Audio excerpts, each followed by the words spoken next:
Et dans ce contexte, une question se pose: à quand la fin de la guerre au Soudan? Cela fait plus de 20 mois que les combats font rage dans ce pays.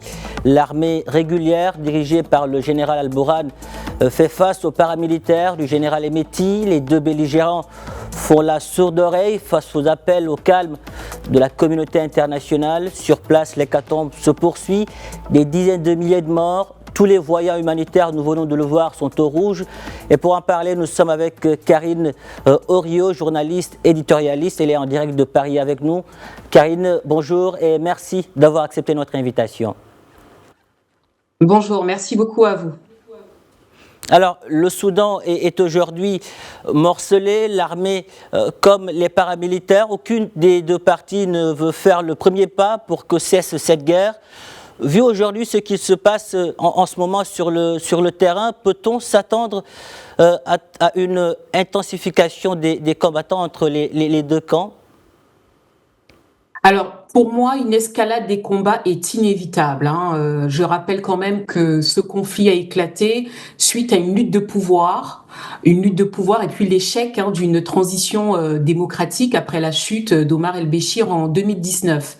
Et aujourd'hui, il s'agit pour moi d'une guerre d'usure, c'est-à-dire que les deux camps se maintiennent, s'épuisent, et donc tous les jours, on est dans un contexte de guerre avec des tensions de part et d'autre.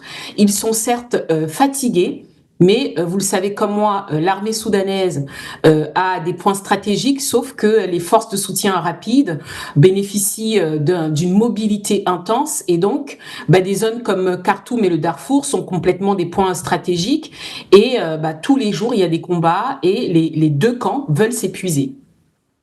Les deux camps continuent d'activer, vous l'avez dit, leur machine de guerre sans se soucier du sort des Soudanais qui vivent dans des conditions catastrophiques. Selon l'ONU, il s'agit de la pire crise humanitaire au monde. Que vous évoque aujourd'hui ce constat de l'ONU? Alors déjà, je tiens à signaler que c'est une crise complètement oubliée. Comme vous l'avez dit, l'ONU n'a cessé, en tout cas, de déplorer l'absence de corridors humanitaires sécurisés, parce qu'aujourd'hui, le Soudan est un état de non-droit, avec des convois qui sont régulièrement attaqués, une population qui meurt de faim, il faut clairement le dire, les infrastructures de santé qui sont aujourd'hui complètement inexistantes, et c'est une situation qui est complètement mais oublié, avec des gens qui sont des millions de déplacés, des millions de morts, qui déstabilisent du coup toutes les régions, parce que les déplacés vont au Tchad, en Égypte, puis dans le Soudan du Sud. Donc si vous voulez, ça va finir par déstabiliser complètement toute cette région-là. Aujourd'hui, tous les voyants humanitaires sont au rouge. Du côté des belligérants, le sort des civils, disons-le, importe peu. Pourtant, l'envoyé personnel de l'ONU pour le Soudan l'a récemment dit. Il dit qu'il ne pouvait y avoir de solution militaire à ce conflit. Maintenant, à quelle porte toquer? Qui détient aujourd'hui les clés du dialogue? Que faire pour que les deux parties déposent les armes?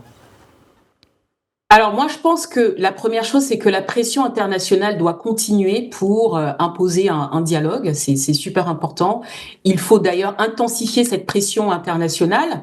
Il faut un rôle renforcé des acteurs régionaux, c'est-à-dire que la société civile, les groupes de femmes, les chefs religieux. Je pense que la religion est importante pour instaurer un dialogue interreligieux, parce que c'est aussi un conflit ethnique, et que quand on a un conflit ethnique, il faut que les leaders de la société soient là.